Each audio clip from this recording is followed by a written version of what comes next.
Hey everyone, welcome back. Today I'm going to do the Q&A that I've been promising. Now, I got some interesting questions that related to sorry, my my stool is squeaky. I apologize in advance. I got a lot of questions related to tiny house structure, just specifics, insurance, things like that. Oh, and there's Sophie, because as soon as I start talking, there she comes. You've been fed. Don't act like you're starving. Anyways, so I'm going to do a separate dedicated video about that because I think those questions are really valid and they deserve their own dedicated video. So today I'm going to answer the other questions, some of the other questions that you guys sent in, sort of general type questions. Today we're going to answer these other questions. There, change stools to one that is not so squeaky. All right, so the first question I'm going to answer is, when is my camping trip with Zia from Chasing the Moon RV? If you've been a channel subscriber or viewer for a long time, you will remember that I did a tour of her van, and she has since sold that and has bought a shuttle bus and has done a magnificent job of converting that. It was already partially converted, but she totally took it up to here. It's beautiful, and she's headed off on her maiden long voyage down to the US. But we are having our camping trip. She's coming to the island in July, and we are going with another friend to do some camping for a few days. And we'll definitely be doing some videoing on that trip. Zia is a lovely person, inside and out. And if you have not already gone and checked out her channel, Chasing the Moon RV, please do, because she's who I want to be when I grow up. She is older than I am. I believe she's in her 70s, and she's fearless. She's the perfect example, or the perfect role model for those of us who are able to get past our fear of trying something new, doing something different. Go check her out. So yeah, we're definitely doing that in July. I won't say where we're going because for privacy's sake, but after we've been, I will definitely share that video. Okay, question number 2. Would I ever consider a meetup with subscribers, fellow gal campers, tiny house people, that sort of thing? Ooh, that's a good question. I see videos of people who have channels doing meetups, and I think it's kind of awesome. But I know it's hard to believe because I have a YouTube channel. I'm an introvert. And so the thought of doing a meetup and then being sort of, not the center of attention, but a person who a lot of eyes are on, kind of just makes me a little anxious. Someday I will. I just am not sure when, and I'm not ready to do it yet. Because there's a lot of logistics. There's a lot of logistics tied to figuring out a meetup, because I can't have it here for privacy's sake, both for my own and for my landlord and for my neighbors. And so where would we have it? I'm thinking about it, but it's definitely something that is on my mind. Next question is, do I have a website? Am I going to start, putting my recipes on there in printable formats? Am I going to do stickers? And what about a cookbook? So there's just a bunch of questions rolled into that one. So I would love, I would love to have a website. I would love to design some stickers because I think they're really cool, and I have a lot of ideas.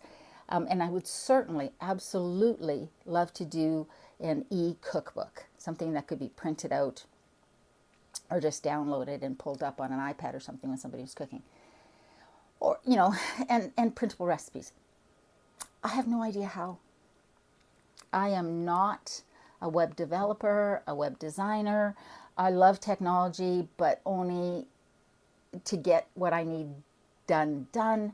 And so I'm kind of hoping that my travels will bring me together with somebody who has that knowledge and can help me with that, because I do want to build a website someday, and I certainly want to be able to have some merch on there and some printable things on there, including a cookbook, and I just don't know how. So that's the answer there. Someday, as soon as I find somebody who can help me figure that out. Okay, do I ever take a vacation? What do I do on holidays?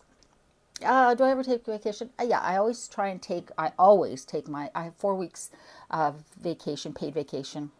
With work, I'm coming on here soon to get a full 5. And I always make sure to take all my vacation, and then we also get a number of personal days. They bumped that number up at the beginning of the pandemic. And so I also get a couple of personal days, I think 3 or 4 personal days. I always take all my vacation, and I always tell everybody to take all your vacation. Here's the thing. It doesn't matter how guilty your company makes you feel, and mine doesn't. Let me just preface that. But the fact is, your company, a lot of companies will make it inconvenient for their employees to take their vacation allotment. And these are vacation days that they are guaranteed, legally entitled to. They will make it very difficult. They'll make employees feel guilty, or make it really inconvenient. You're not indispensable, right? The company will continue if you're not there. I'm not, you're not, unless you are the owner of the company, then you're replaceable.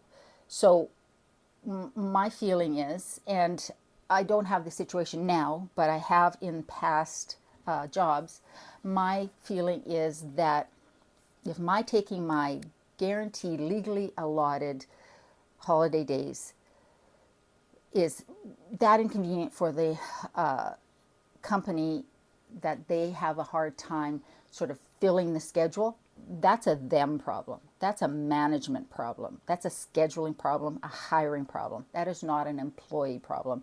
And it's not fair for employers to put that on their employees. Take your time off. Take your holidays off. In the summer, I like to take Fridays off here and there and have extra long weekends. Especially if Monday's a holiday, I will often book a Friday. I always book my birthday off. And this year, my birthday, I think, is on a Wednesday. Monday's a holiday because my birthday is September 4th. And the 2nd, I think, is Labor Day. And then the 3rd is the Tuesday, and my birthday's on the Wednesday, so I've taken the Tuesday off as well. I'll probably take the rest of that week. I always take between Christmas and New Year's off. I always make sure that I save up enough days for that. But I always take my holidays. And do I always go somewhere big? No. Often I'll go camping, or I will hop in the van and go visit friends in Victoria, that sort of thing. This year, Keaton and his sweetie Christy are coming to visit, so I have taken 2 weeks off, and I'm going to spend it with them. And they're going to go and do some exploring as well. But I always take my holidays. I haven't done international trips for a while, but I have been, I've traveled to France a couple times and things like that. And I've always traveled alone, which I don't mind at all. But with Sophie, it's harder to do longer trips. When I lived in Calgary and I had the kids there, then that was different because my youngest could come and stay at the house, or Keaton could come and stay at the house. So either Shiloh or Keaton could come and stay at the house with Sophie, and it wasn't such an inconvenience. But here, to have a neighbor or pay somebody to come in and check on her and watch her, if I go for a long period of time, just becomes inconvenient for somebody who's doing me a favor, and or expensive if somebody that I'm paying. But I would do it. But yes, I always take my holidays, and I think so should you. When will I start traveling, doing van life? So here's the thing. I have the van, and I love the van. Vanuela is what she's called. And she's named after my dad, Manuel. So instead of Manuela, it's Vanuela. I don't plan on doing van life. When I retire, and there's a question a little bit later about retirement. When I retire, I will definitely do longer trips. I will definitely take off in her for weeks at a time. I'll travel back to Alberta. I will tour around BC and Alberta. Definitely the island. We'll do a lot more. But right now, because I'm working, I can't do long trips in the van. But will I ever be living in the van? That's not the plan right now. However, I will be absolutely honest with you. I've thought about this a lot, especially given the stories that I hear about people who can no longer afford their homes, have to move into their vehicles. A lot of older people, but young people as well, because the cost of housing is so ridiculous.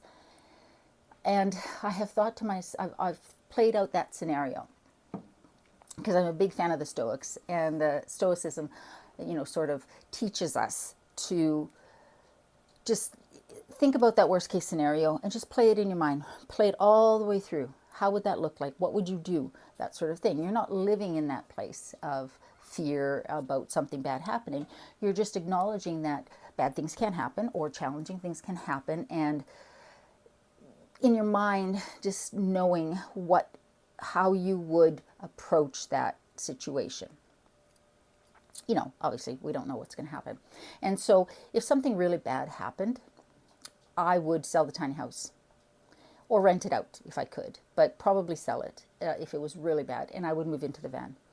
And I would be just fine. I could make that work for as long as I needed to. And a little part of me kind of relishes that challenge, not the bad situation happening and having to sell the tiny house, having to sell serendipity, but some point down the road, deciding that's it. I'm going to see what it's like to live in the van for a long period of time. Yes, it would be different, but I love small spaces. And when I'm in the van, I feel so comfortable. Now, albeit I've not been living in a van in the middle of winter and living in Calgary like Matthew does from Van Life Plus, which is the city I used to live in, watching his challenges for living in a van in the winter are interesting, but totally doable. And so while I don't plan on doing van life now, not full time, down the road, if I needed to, I absolutely would. And I would probably just spend some time doing some renovations on the van, getting the insulation fully done up, that sort of thing, get the solar set up and all of that. But that would be something I would do, and then I would move into it. But as of right now, nope, not planning on van life. Have I given any thought to retirement? What would that look like? How am I planning for my retirement? Oh, I think about my retirement all the time. Yeah, most of us who work think about our retirement. And I'm at the age where I am definitely thinking about my retirement. So my goal is to be at least semi-retired at 60. And then see how that looks. So right now, I'm 58 years old. I'll be 59 this year. And I have some things that I need to get done between now and retirement that will make me feel comfortable retiring. The big thing is getting all my debt paid off. That is what I am focused on. That is why I have my full-time job plus 2 side hustles, one of which is YouTube.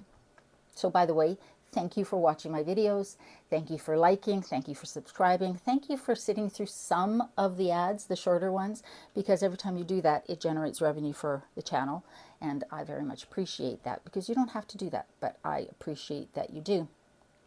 And so all the money that I make from YouTube, which isn't a huge amount, but it's a significant enough amount. And for my other side hustle, I put towards my debt. That's the plan. But at 60, because here's the thing, I love what I do. And the work that I do, working with clients, really brings me a lot of personal satisfaction in feeling like I'm doing something that is important to them. And so I don't necessarily want to stop doing it altogether. So it would be nice to go part-time, maybe just 3 days a week, or to figure out some sort of arrangement where I could just work for a couple of clients and their clients, just trying to be vague here, and just do the work and then choose, you know, what my work hours are, and such are like. That's sort of the goal.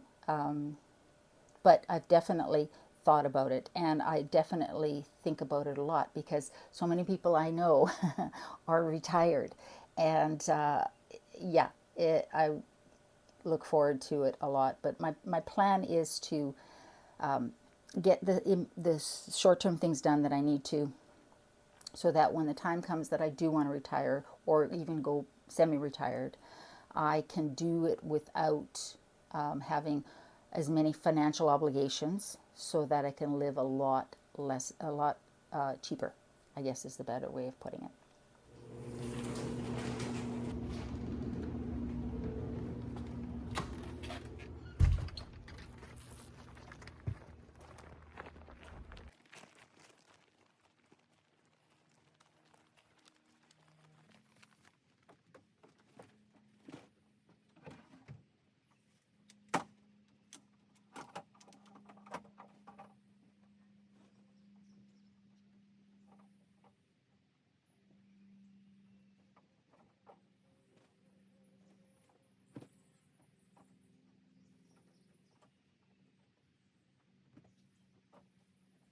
Put my stuff in the dryer and hang some things up to dry and help my neighbor who's building a shed, just with an extra set of hands. All right, so where was I? When will I start doing van life, retirement? Okay, so then I got a couple of questions about dealing with the heat, both in the van and in the tiny house. So in the van, interestingly, the air conditioning in the van itself, in the cab of the ProMaster, stopped working last summer. And I don't know why, because it worked fine before. So I am going to get that looked at and get a Freon boost, I think it is. The problem is if there's a leak in the line, that Freon boost isn't going to last. And then it's a much bigger expense and a much bigger project. And I'm just not sure if I'm ready to spend that kind of money. When I find that I don't really need it all that much. So I keep my windows open when I'm driving. The nice thing about the ProMaster, it's got great big windows. Also, when I'm camped, I have the Max Air fan that's plugged into the Blue Eddy that can either blow air in or exhaust air out. If I open up my two slider bunk windows by the bed, on either side of the bed, and have the Max Air fan sucking air out, I can actually get a really nice cross breeze over the bed, which is very nice. I also have those van screen window screens inserts, and if I leave those on overnight and the Max Air fan running and the slider windows open, it actually stays really nice and cool in there. So I'm not that worried about the van itself because I don't live in a super hot climate. I don't have air conditioning right now in the cab of the van, but I wouldn't have that on at night or during the day when I was parked anyways, even if it did work. As far as the tiny house goes, I have a standalone air conditioner unit up in the loft area that vents out through that slider window up in the loft over there. And so it works actually really well with cooling off the tiny house. Not so much all the way up to the bedroom. Sometimes I will turn the air conditioner unit and push it over so that it's blowing towards the little opening in the loft. I have a little picture frame size opening for Sophie to get in and out of the loft there, so she doesn't have to go through the closet. And it does blow some air there. But right now I have all my windows open, and as the sun comes around, because the sun comes up over there, and as it comes around in the afternoon and is beating in over here, then I will close the blinds and the windows on this side of the house, and just leave these open. And if I have, and there's also a little ceiling fan in the living room, and I have a little tiny little USB fan that I can put right here to blow on me while I'm at my desk. If I find that it gets super hot, then I will turn the air conditioner on. I usually don't have it on during the day when I'm working, especially if I'm having meetings, because it is loud. But I don't have a window unit. There's really no place to put a window unit other than the one smaller window that opens in the living room here, and I just don't want to do that. I don't want to have the air conditioner down here because, again, it's big, it takes up a lot of room. It's perfect up there because when I turn it on and then I turn the ceiling fan on low, the air blows all the way through the house, and it's very nice. And I've not had a problem before I got that air conditioner, though. I was in Calgary and we had one of these extreme heat waves.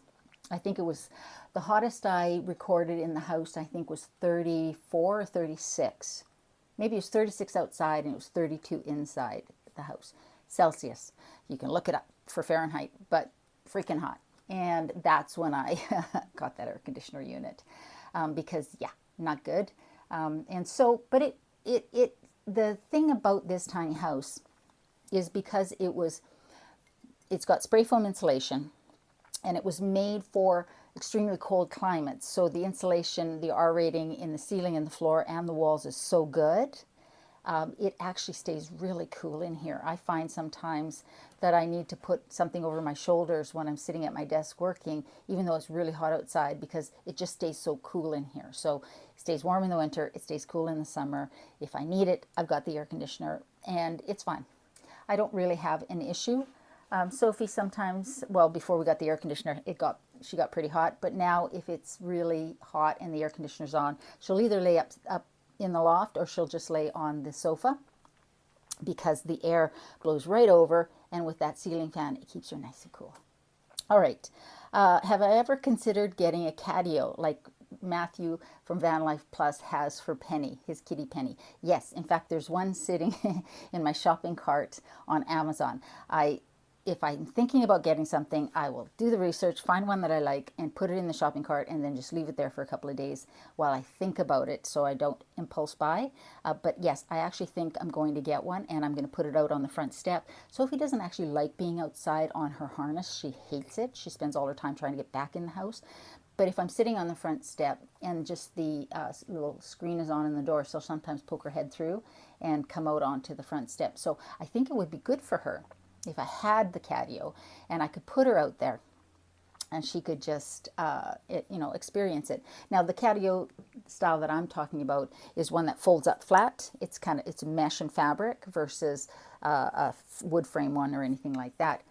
When I am permanently situated on my own piece of property, I am going to build an actual catio. It's going to come out either that window or that window up in the loft and allow her to go in and out as she pleases during the summer, and maybe even in the winter if it's a warmer climate, and have different levels and things like that. And it will be awesome because she'll be up high and she'll be able to see the whole world. But for now, I am going to do that. I'm going to order that today. All right, almost done. Do I speak Portuguese? Do I speak any other languages? Well, so those of you who have been here a while know that I was born in Portugal. I came to Canada when I was 4 years old. And growing up in our household, my mom always spoke Portuguese to us because she didn't want us to forget. And my dad always spoke English to us because he was practicing. My dad actually had an amazing knack for languages. I think it's because he came to Canada years before he and my mom got married and we came over. He came with his buddy. It's a great story, just typical immigrant story. They came with $20 between the two of them over to Canada because they could make money and send money home to their families and save. And they built roads. He farmed, he fished, he worked on the railroad. And he worked with all these other young men that were from immigrants from all different countries. So he spoke a little German, he spoke a little Italian, he spoke a little French, he spoke a little Spanish. And of course he learned to speak English. He was really good at picking up languages. I speak Portuguese. Don't ask me to speak Portuguese to you because I am out of practice. But if you speak Portuguese to me, I will understand every word you say. And then if you give me a day or two of being around Portuguese speaking people, it all comes back. It's all in there. It's just the recall. And those of you who speak another language but don't speak it regularly understand what I'm talking about. It's all in your way back here, but you can't access it as fast as you'd like to, as you would if you were speaking it on a daily basis. But when I go to visit family in Toronto, and it's in a Portuguese neighborhood there, it doesn't take me, a day and a half, 2 days tops, usually just over a day before I am answering in Portuguese. So people will speak to me in English, I will answer, speak to me in Portuguese, I will answer in English until that recall becomes faster. But yes, I do speak it. My goal, I speak a little French, but my goal is to become conversational in French. That has always been a dream of mine. So one of the things on my bucket list is to be plopped into the middle of the countryside in France, a little village somewhere where people don't speak a lot of English, and I have to learn to communicate in French. The nice thing about living in Canada is that we are taught French in school, and every package that you see, every sign that you see is in English and French. And you don't realize how much of that you absorb until you go to France. And I have been to Paris a couple times, to France a couple times, and it's funny how much you actually know. And then there's Sesame Street. I swear to God, so much of the French that I used when I was in France came from Sesame Street because, again, they teach French and English, and you just sort of pick it up. But French is the next language that I want to become fluent in, and I've always wanted to learn sign language. So that's actually something that I will probably start learning sooner rather than later, because I think it's such a cool skill to have. And I've always wanted to learn how to speak with my hands, given that I speak with my hands so much because I'm Portuguese. All right, so last question. Do I have any tips for making friends at an older age? How do I make friends at this age? So here's the thing. As I said earlier in the video, I'm an introvert. I like being on my own. I find that I'm very comfortable being alone, and being alone does not equal being lonely for me, that sort of thing. But I'm an outgoing introvert, which means that I have no problem talking to people in public, like when I'm out and about. But I have made friends since I've been on the island, and new friends. And here's the thing.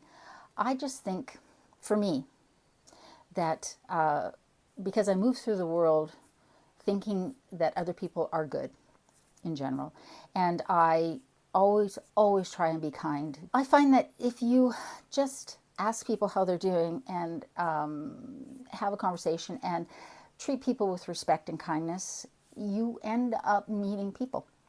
And those chance interactions can lead to friendships. And I don't go out of my way to try and make friends. I just go out of my way to try and be kind to people and treat people with respect, and leave them feeling good if they've had an interaction with me, as much as I can, right? I'm not perfect. I have grumpy days, believe me. But then I usually just stay home. So tips for making friends, if that doesn't work for you, I would say join a gym, join a craft group, join a walking group. My neighbor here is part of a walking group of women, and they plan weekly walks. Another neighbor here plays an instrument, and she is part of a group, and they get together to play. And that is a fantastic way to meet people. Arts and crafts, physical activities, any interest that you have, there's probably a group or a club of other people who have those same interests. And if you go on Facebook, you go on your community pages, you will find those groups. You can just put it out there. So guys, that's the Q&A. Like I said, I have other questions that were tiny house related, to do with the tiny house systems, to do with my search for land and my plans there, just things like that, to do with insurance, those sorts of things. And I think that those questions deserve their own dedicated video, and I'm going to be doing that next. I just want to make sure that I make my notes and have the information handy. Some of the things that I'll be talking about, I will have done a video on, and I will obviously link those down below. But otherwise, yeah. So I hope that was interesting. I always am amazed by how many questions I get, but I get it. I get curious about the people that I watch on YouTube as well. And when they do Q&As, it makes me feel like I know them a little bit better, which I hope this does for you as well. I hope you are getting out and enjoying some beautiful weather. For those of you who are under that heat dome in the US, I hope you guys are staying safe and cool, because it looks crazy. And I can take cold. I'm used to cold. I grew up in the Northwest Territories. Heat, it's a whole different animal, and I struggle with heat so much more than cold.